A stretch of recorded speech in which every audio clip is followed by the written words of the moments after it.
Hello everybody and welcome to our latest episode of our CEIBS Executive Lounge series. Today we are talking with Celina Chu. Celina was born in Malaysia and studied law in Australia and Hong Kong. She spent the first 18 years of her career practicing law. After that, she transitioned her career into management at Bayer. Most recently, Celina served as president of Bayer Group Greater China. She recently returned to Perth, Australia, where she joins us today. Hello, Celina, and thank you very much for joining us in this conversation. I found that your career is very interesting, going from lawyer to president of a big European multinational in a very important market that is China. Can you tell us how was the process from one to the other? Well, as you said, I was a lawyer for many years. Actually, I became a lawyer in Australia, and somewhere in my first or second year, I wanted to go to China to find my roots because I'm of Chinese heritage. And it was actually a journey of the heart rather than of a career move to China at the time. So that's around 1992. From there, I was very lucky that China also opened up in the early 90s at the same time, and I had a lot of opportunities to become a lawyer at one of the top firms and doing a lot of China investment work. Through that, I got involved with Bayer, and I joined Bayer as head of legal in 1997. So I was very happy being head of legal for Bayer. It was a big growth ramp-up phase for investments for Bayer in that time, and work was exciting and life was very exciting. But an opportunity came up in 2011 for me to move into management. And it wasn't something I had planned or actually even aspired to. I actually very much like being a lawyer and living in China and exploring, the fascination that was China in a very fast-growing phase. But my boss said to me one Saturday morning, this job has come up. The global board would like you to look into a role of CEO for North ASEAN based in Thailand. And originally, at first, I was not very inclined to take over the role. I was a bit reluctant. But fortunately for me, my bosses, two of them, I think at least, saw potential in me that I perhaps didn't even imagine in myself. And they guided me towards this direction. So I embraced this opportunity, and it was a very rewarding, challenging, and exciting time. Really wonderful experience. And from there, you came to China.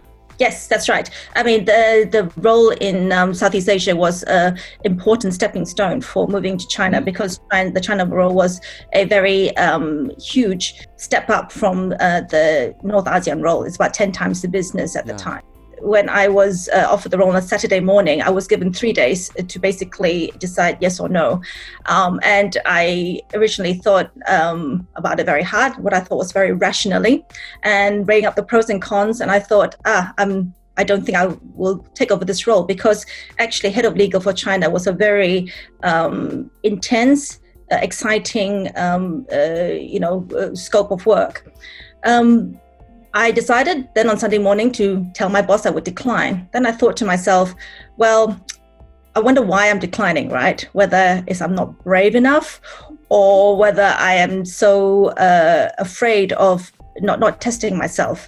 And not only was it an idea of not being a coward, but also a question of authenticity. Because at the time, being a head of legal, I used to tell young people, especially young women, say yes. Don't worry if you're not 100% prepared. You have the capability of taking over the role and making a success out of it. So for me, it was very much an idea that I should test myself and maybe take on this role. I remember you told me in a previous conversation that a sentence that I still have in my mind: "A life lived in fear is a life half lived." And I think you are good examples of somebody that can take risk and then accept these challenges that life presents to you. So thank you very much for sharing this story. That phrase is, it seems to be an old Spanish proverb. The way I know it's from a movie called Strictly Ballroom, an Australian movie. It's kind of like about ballroom dancing, and it's a bit cheesy and early 90s movie. But not only does that guide me at that time when I made this decision, it was also the advice of a very good friend from high school who I spoke with. So as I mentioned, on Sunday morning, I decided not to take this role. And I called this friend and I said to her, this is the role and this is what's involved. And I'm very concerned because actually there's a lot of things I don't know how to do, a lot of things I don't like doing in it, like public speaking or managing media. I don't think it's for me, but I just wanted to share with you. And she said to me, you have to take the role. It's perfect for you. It's all the things you're anxious about in one role, and you should really face your fears, learn, grow, and move forward. And you really should do it. And I'm really very grateful to her because it was the most persuasive advice I got. And that role became a game-changing role for me, not only in terms of my career, but also for myself to know that I had the capability to overcome these fears and move to a different level of management and of skills. So you basically learned the role of a CEO of an important company by experience, yeah? What were the main lessons you learned? What are the most important qualities for succeeding at a high-level position like the one you had? I think the basic qualities that you need for any position, especially in leadership, are always given, right? Like competence. You need to have some skills to know what you're doing, or some street smarts. Integrity. I think it's really important that people can trust you and that you are not seen to be having your own agenda or being, sneaky or not trustworthy. I would say reliability, ability to understand what's going on and learn quickly, learning agility. But I think the role was different because, as you mentioned, it's a high-level role. And that comes with some greater responsibilities, I think. And for me, it was much more about being in service of people, of a mission, and of an organization. And the role model aspect of it was also quite important. So if you look at it in a higher-level role like this and what that entails, I think qualities such as competence become even more highlighted. You don't need to know all the nitty-gritty technical details, but you have to be competent in order to ask the right questions and to support your staff and your team to really achieve what they need to achieve. Integrity and trust is crucial because people are being led by you. So they need to be able to believe that where you're going to bring them is good for them, and you're making decisions from an area of knowledge and of being in their interest. I think also humility is really important, especially in that role, because I didn't really have the business or the management experience. It's really a matter of listening to people, understanding what I don't know, and always asking the right questions. There are lots of qualities in that package of being a high-level manager. Very good. I remember that when we met 1 year ago, we have a long conversation in your office in Shanghai, and we have the meeting in a very nice room, yeah, with a nice view overseeing Shanghai. And later you tell me, do you want to show you my office? And you took me to a table together with all the other staff at Bayer. And later you told me that the office we have the meeting was your former office, but you prefer to be together with your people, yeah? And I think that tells a lot about your leadership style, yeah? Yes, I think it's always good to lead by example. There's a role model aspect to that. If I'm asking people not to have an office, then I think it's also good to show that I also don't need an office. But apart from that, I also like being with the people. I think it's a nice way to get connected. You have a lot more chance to have serendipity in terms of bumping into people, hearing what's going on, seeing people's struggles or celebrating their wins. So it's always nice to be out there, I think, with the people. You have led teams from many different countries, different cultures. What have you learned about managing a multicultural team? Well, the first thing I learned is that I really like multicultural teams or just diverse teams. I think it is really a way of getting a bigger range of better ideas.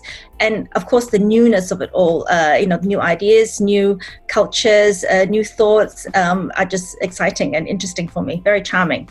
But of course, multicultural teams and diverse teams generally come with their own issues because they are by definition different. And therefore, there is always some sort of tension that you need to manage out of that. So I would say that in managing multicultural teams, the first thing I would say is to celebrate the diversity, the differences, but don't stereotype. Right. When I was CEO in Thailand, I used to write for a newspaper column, or at least contribute to it, called Hi! Managers, about management topics. And one thing I wrote, one piece I wrote was called Diversity Perversity, which is about, how you hire people who are diverse, and then you spend a lot of training and time trying to make them conform, which is rather, inefficient and defeats purpose. So I think first celebrate diversity and really see, what the differences can bring you in terms of better benefits.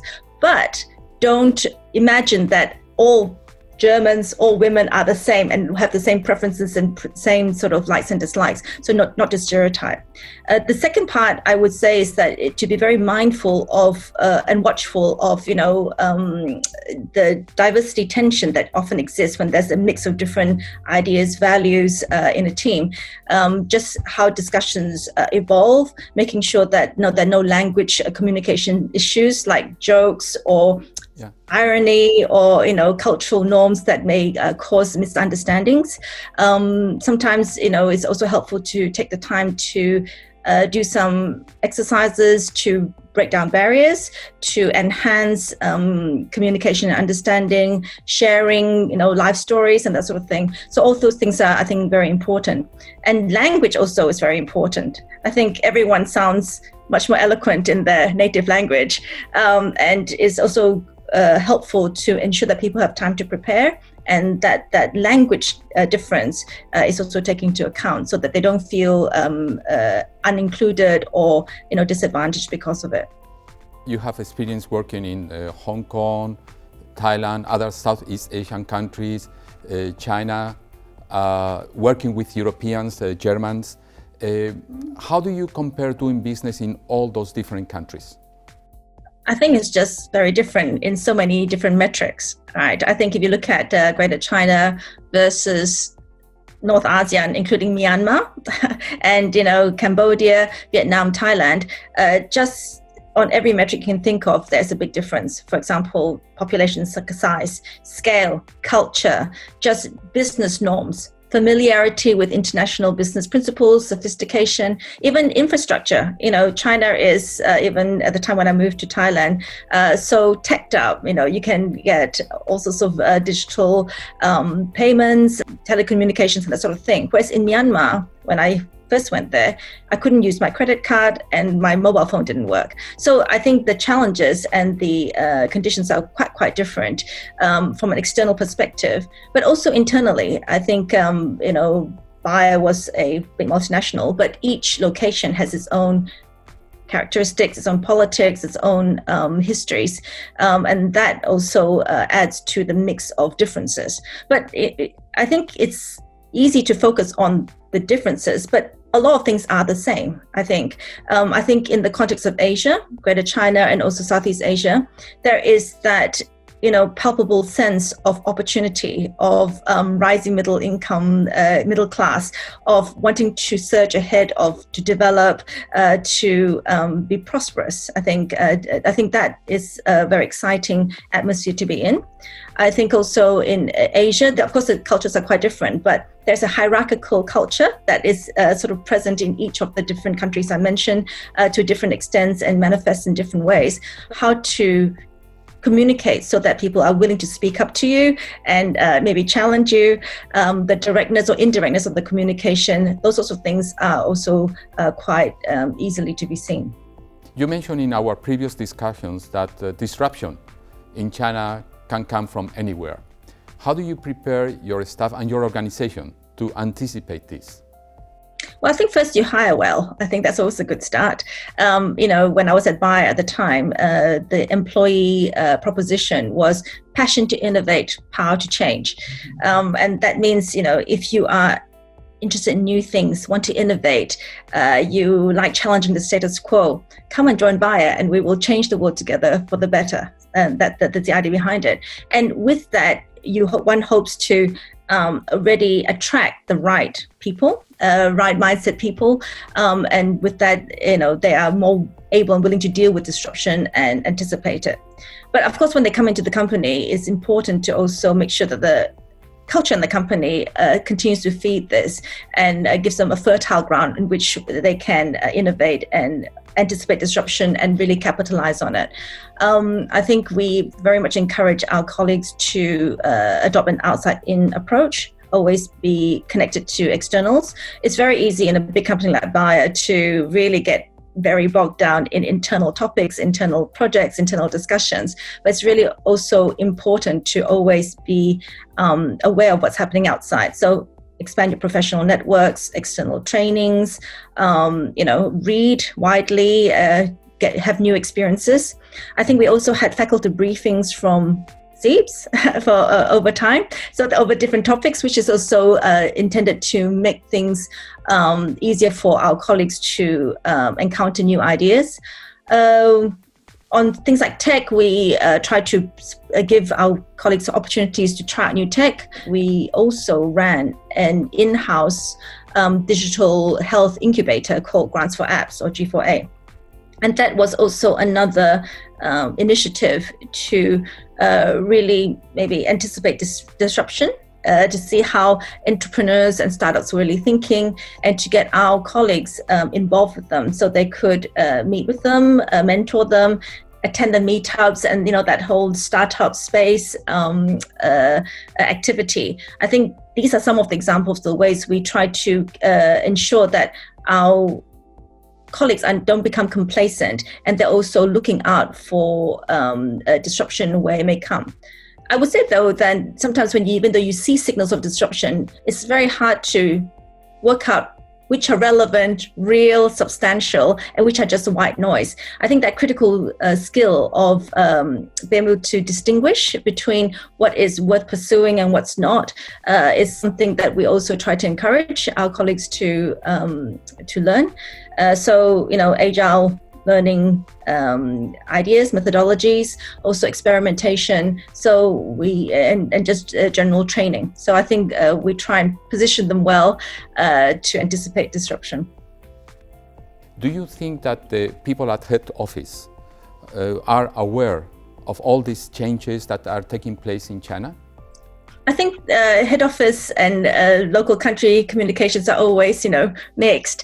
There's always different interests and different perspectives. I think I was very lucky in that when I was heading up China, I had a board where there were 2-3 members who were very familiar with China. I think they'd lived in China, worked in China, so they were already very attuned to the pace, the speed of China, and the scope of developments and disruption. So it wasn't so problematical, I think, for me. It may well be that middle management, the levels below, are sometimes more difficult to persuade. But I think a lot of that can be addressed by getting people to come out into China to have a look. You can describe it many, many times, and it sounds, reasonably accurate. But unless you come and live here or live in China and experience it for yourself, it's very hard to explain what seems to be ad hoc chaos, but it's not really. It's an iterative, speedy, fast-changing process that depends on a complex multitude of factors. And that one only experience can really show you what it feels like. Do you have any insight about forging a successful career in China now that you are reflecting on your experience from outside? I think success, first of all, is what you define for yourself, whether it is a high-level position in a multinational, or a serial entrepreneur, or I don't know, facing your fears, or something else. Fulfilling your passion, finding your passion, and that sort of thing. I think the point about China is that it has an abundance of possibilities for all things, all sorts of success, and I think it's a very ripe ground in which one can really fulfill whichever path one wants to take to find success. But what is important is to come to China without preconceptions. like the ideas of what China is, either through media or through what you've read. I think coming with an open mind, having a willingness to be humble and to learn is really important. I think that's the first. Not to have rigid plans, because rigid plans never go very well in China. I think also learning about Chinese history, Chinese society and culture is really helpful to understand the context. I think especially in these days where there is so much sort of information floating around of, that's quite polarizing. I think to find out for yourself and do some study is also very important. I think to be optimistic, patient, to be resilient is also helpful. I think sometimes things are not always as they seem, and what seems to be very insurmountable obstacles sometimes melt away more easily than you think. I would say also just open your heart. I think, if you build trustful relationships, build strong local connections, and really come to it with open mind and open heart, I think that's probably a very good way to start. Do you think that to have a Chinese background like you is a must, or if they do what you are telling us now is enough to be successful in this country? Well, I think that many people with no Chinese background who are very successful. I don't think it's a must. I'm a great believer in everything can be learned as a skill. As long as you have the right mindset and you are sincere in your wish to learn. Now you are back in Australia, yeah? What is next for your career? Well, I made the change from corporate and from China so I could spend more time with my family after being away for 27 years. So it's been a very nice process of reconnecting and relearning what it's like to be living in Perth, Australia. I also wanted a period of reset, reflection and rest. Because once you've been embroiled in something intensively for 2-3 decades, it's always good to take a step back. I was on a webinar, I think as many people are during COVID, with a lady called Amy Herman, who talks about the art of perception. And she said, if you change the way you look at things, the things you look at change. Meaning that I can look at you, but if I look at you with different lenses, you may seem quite different. And I think that is a very precious opportunity I have now to really reflect with different eyes, because I'm now out of that context in a different context. I think if I were to think about next steps, I think board roles would be quite interesting. Especially now with this post-COVID pivot and companies and businesses looking at, purpose and resetting themselves and what it really means to have a positive impact in society, stakeholder interest versus shareholder interest. I think that's a very interesting area to be in, and it would also give me a chance to really leverage my previous experience and build on it and maybe continue to contribute and make some sort of positive impact. So those are the things I'm thinking about. Also, I think things like sustainability, social enterprise, social entrepreneurship, I think those are very interesting areas that will only develop further in the future. For young executives coming from the Southeast Asia region who are possibly considering an MBA, what is the value proposition of coming to China for career development purposes? Well, as I mentioned, in the context of head office, I think it's also the same for young executives. You can learn about China from afar, but it's nothing like being, in the place where it's actually happening. Or to quote the Hamilton musical, the room where it happens. You will see it in front of your eyes as it evolves and develops and changes, and you may spot opportunities that nobody else does. China is an enormous market, and it's not going to get any less important in the future.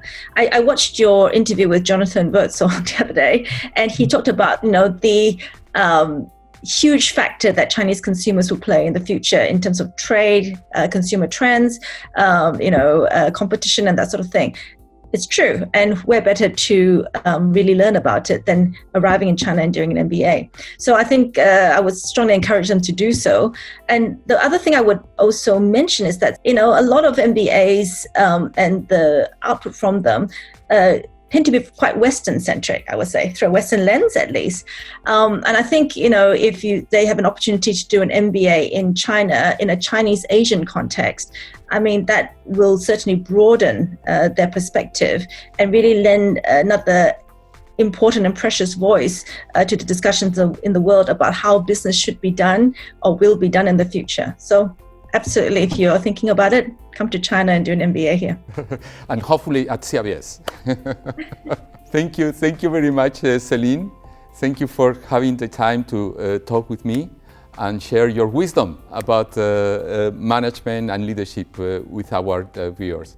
I hope that we can see you soon in China, and please do come to CEIBS to visit us. I salute you that. Thank you very much. Thank you.